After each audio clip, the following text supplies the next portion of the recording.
Bom dia, boa tarde, boa noite para os que estão nos assistindo agora. Estamos no GPOST TV. Eu sou o professor Frederico Costa e eu estou aqui com o professor Fábio Sobral, economista da Universidade Federal do Ceará. E vou fazer uma pergunta que eu acho que é a pergunta que muitas pessoas estão fazendo. Qual é a herança maldita que o governo Bolsonaro vai deixar no setor econômico?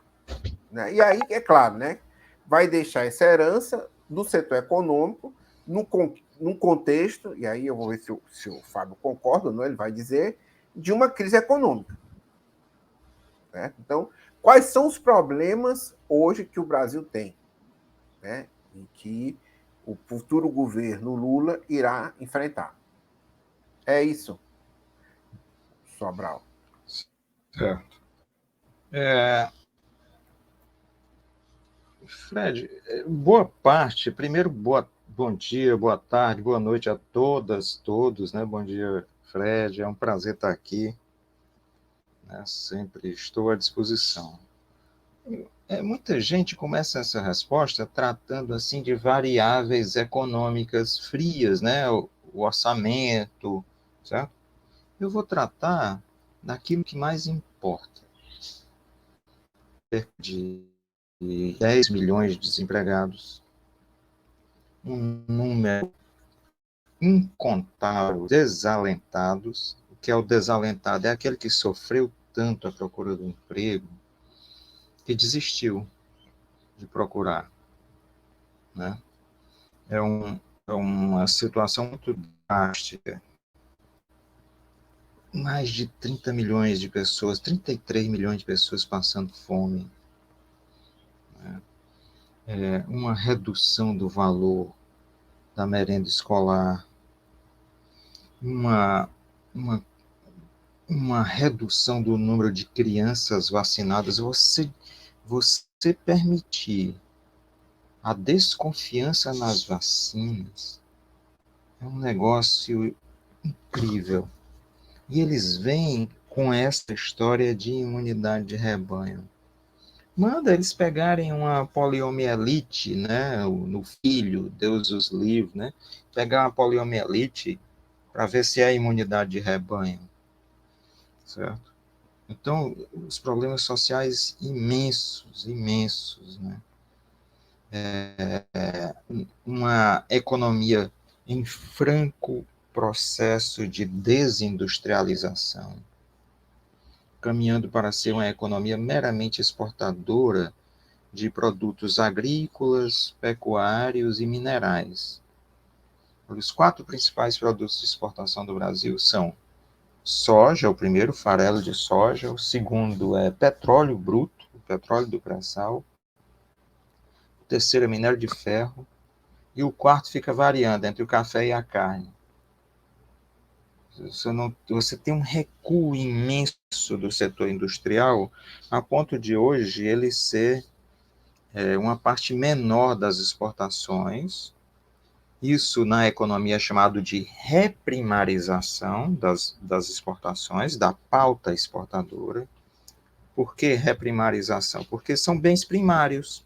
Então, sem elaboração industrial, não é combustível refinado, não é soja trabalhada, não são produtos industriais manufaturados, são produtos primários, brutos.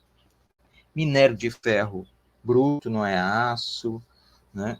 Então, são produtos com baixíssima industrialização, né? No máximo a extração. Então, é um processo de reprimarização da economia, uma economia que afunda literalmente para o período anterior à industrialização brasileira. O governo Getúlio Vargas foi o governo que começa um processo de industrialização planejada, uma industrialização que também não foi muito correta. Ela ela abandonou a indústria nordestina à própria sorte, né? Favoreceu a indústria do Sudeste, e houve um colapso industrial dos anos 30 a 60 no Nordeste. Isso é dito pelo professor Chico de Oliveira, né? Então, o sociólogo famoso, né, infelizmente já falecido. Então, mas houve uma industrialização. Essa industrialização foi acompanhada de direitos trabalhistas, direitos previdenciários, e veio esse combo, sabe? Desindustrializar, arrancar direitos previdenciários, arrancar direitos trabalhistas, arrancar direitos sociais. As coisas não estão desligadas. No fundo, é um processo comum. A velha camada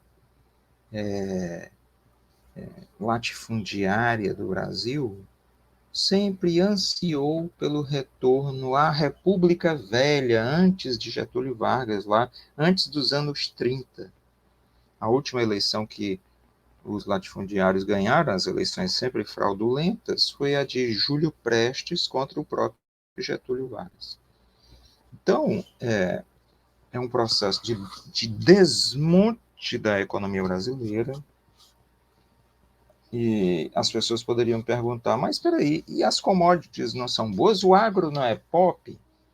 Olha, essas commodities representam só 5% do PIB brasileiro. 95% do PIB brasileiro depende de outras coisas, como serviços, como indústria, né? Como produção para o mercado interno. E tudo isso foi abandonado à própria sorte. Além disso, um desmonte das políticas de proteção ambiental, né? Então, o legado, a gente não pode nem chamar de legado, vamos dizer assim, a maldição deixada por Bolsonaro e seus ministros, todos eles, não é só o Bolsonaro, esses militares se envolveram até o pescoço na gestão, se é que a gente pode chamar isso de gestão, do governo Bolsonaro. Então, foi um projeto coletivo, pensado, de destruição social, trabalhista, previdenciária, ambiental, no emprego, na indústria, na ciência, na universidade, na educação de maneira geral. E aí entram as variáveis econômicas. Um buraco que o Bolsonaro deixou de quase 800 bilhões de reais acima do teto, mas o mercado financeiro aqui no Brasil nem se incomodou com esses 800 bilhões de reais. E olha que essas são as despesas correntes, são aqueles gastos do governo em outras áreas que não com o mercado financeiro. Com o mercado financeiro, o Brasil é obrigado a pagar 600 bilhões de reais por ano.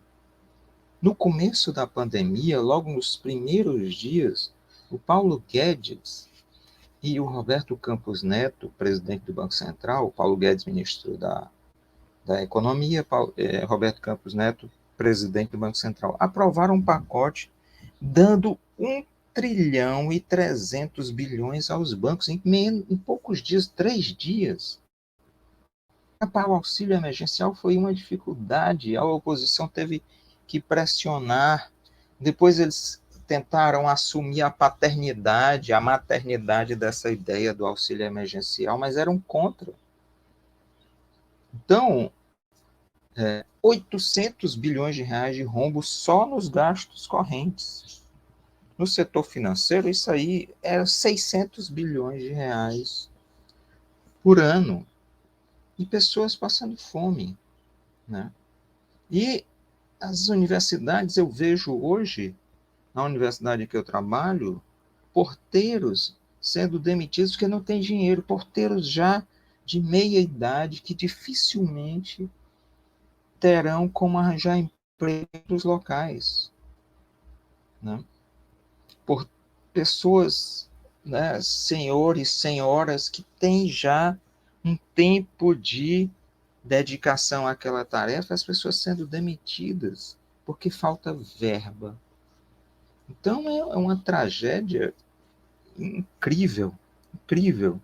Além disso, eles deixaram também uma, uma, uma taxa de juros altíssima, a maior taxa de juros do mundo.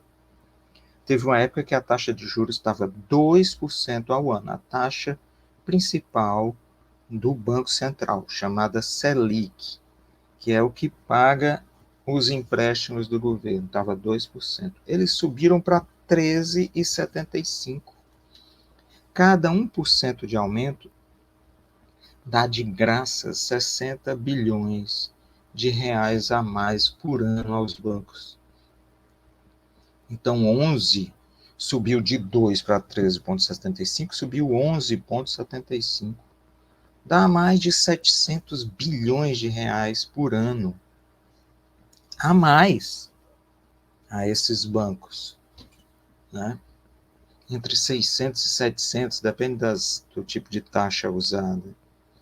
Então, é um processo de beneficiamento desses mais ricos, né? Beneficiamento dos mais ricos, destruição da capacidade estatal de cuidar das pessoas mais pobres.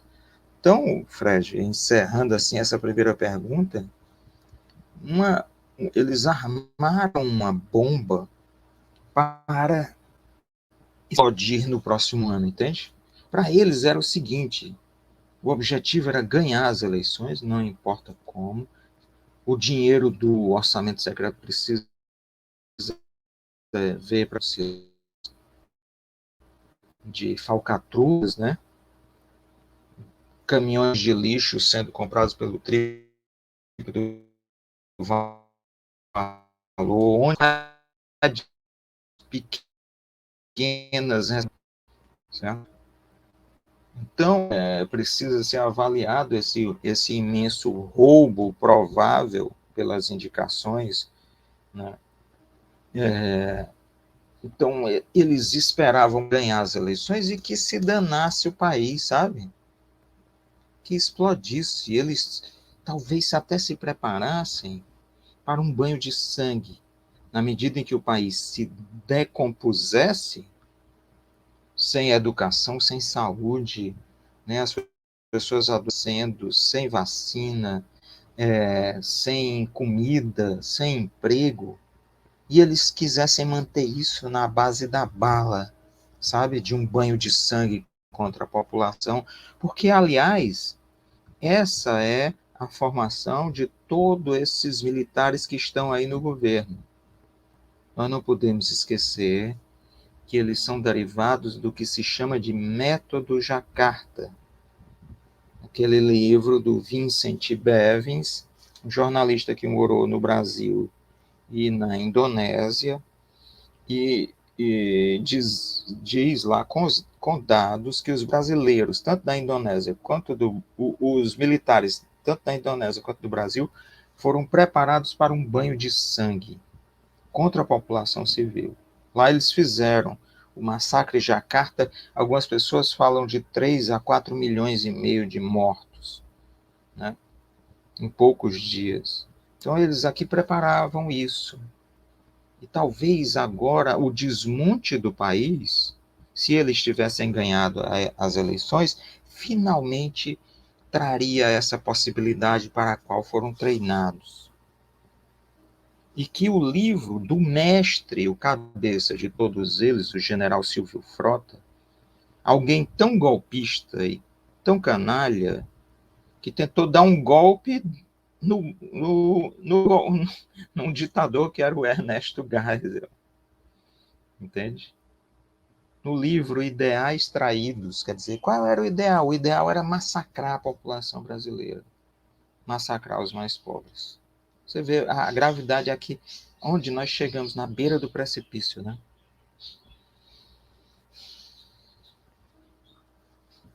Sobral, muito obrigado, né? Eu acho que dentro da nossa proposta, você fez de forma magistral, sintética, né? Falou dessa herança maldita do governo Bolsonaro, né? Que essa bomba relógio, né? Que ele Bomba relógio.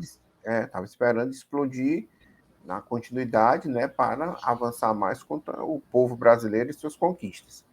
Então, eu acho que a gente ainda, vocês que estão nos assistindo, se inscrevam no canal, deixem o joinha, deem o like, porque isso vai continuar, né? Porque eu vou continuar depois gravando com o professor Sobral e ver quais são os mecanismos, a margem de manobra, os movimentos, né, que estão começando a aparecer das propostas do futuro governo Lula, tá certo?